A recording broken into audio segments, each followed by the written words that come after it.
Hello friends, आज का अपना टॉपिक है चोल साम्राज्य।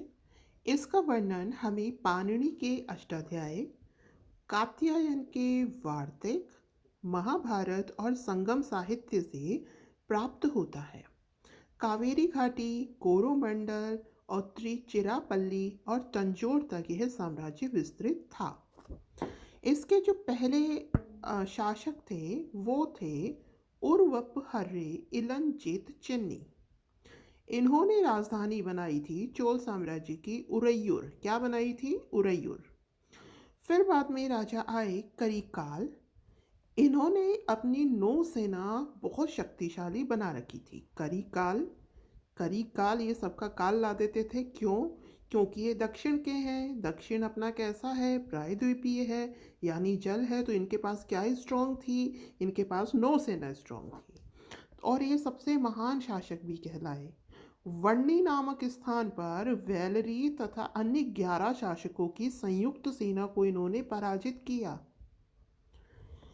अगले हैं विजयालय। ये चोल साम्राज्य के द्वितीय संस्थापक कहलाते हैं।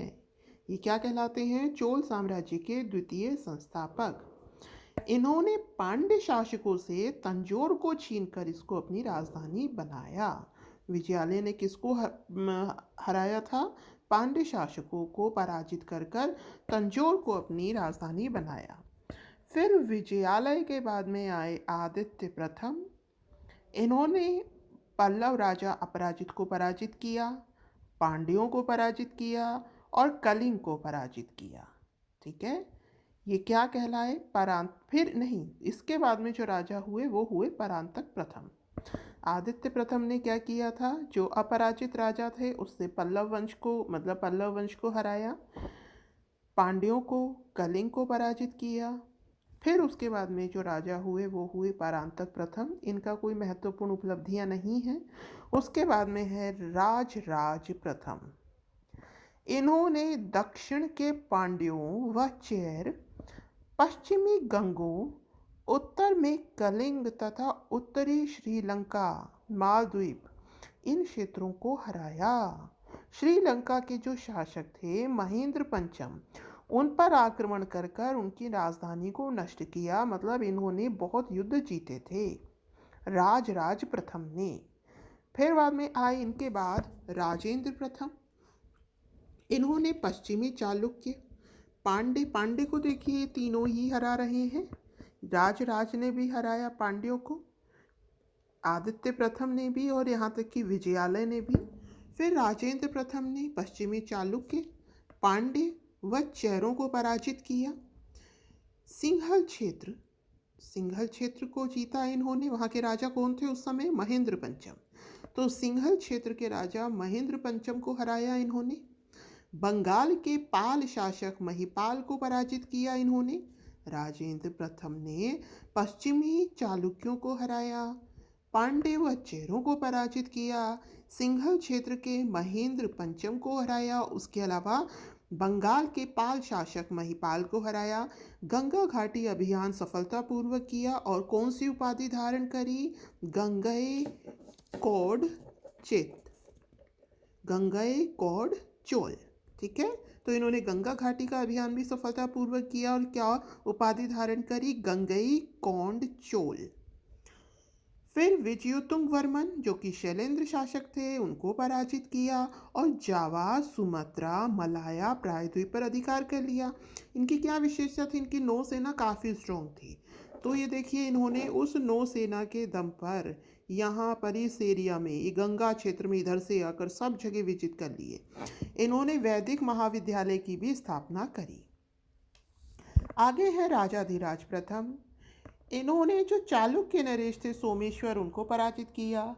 इन्होंने राजधानी कल्याणी पर अधिकार कर लिया। जो चालुक्य थे उनकी राजधानी कल्याणी थी, उस पर अधिकार कर लिया।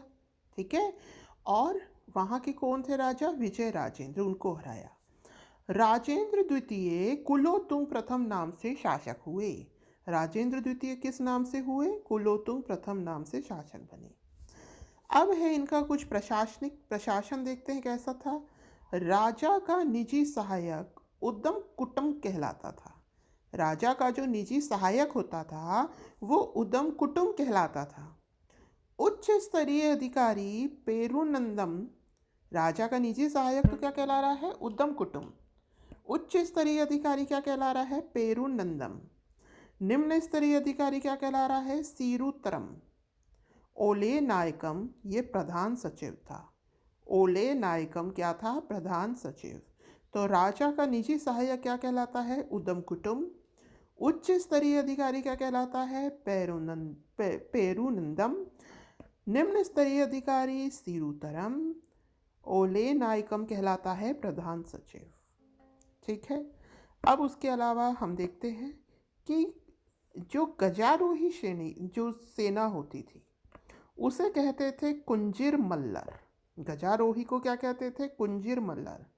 अश्वारोही को कहते थे कुदी रिच्चई वगर। कुदी रिच्चई वगर। धनुर्धारी दल कहलाता था बिल्लीगढ़। भाला से प्रहार कहलाता था सई गुंदर। क्या कहलाता था? सई गुंदर। विश्वसनीय अंगरक्षक कहलाते थे वेल्लैक्कोर। विश्वसनीय अंगरक्षक क्या कहलाते थे? वेल्लैक्कोर। और जो साम्राज्य था पूरा चोलों का वो प्रांतों में विभक्त था। साम्राज्य किसमें विभक्त था? प्रांतों में।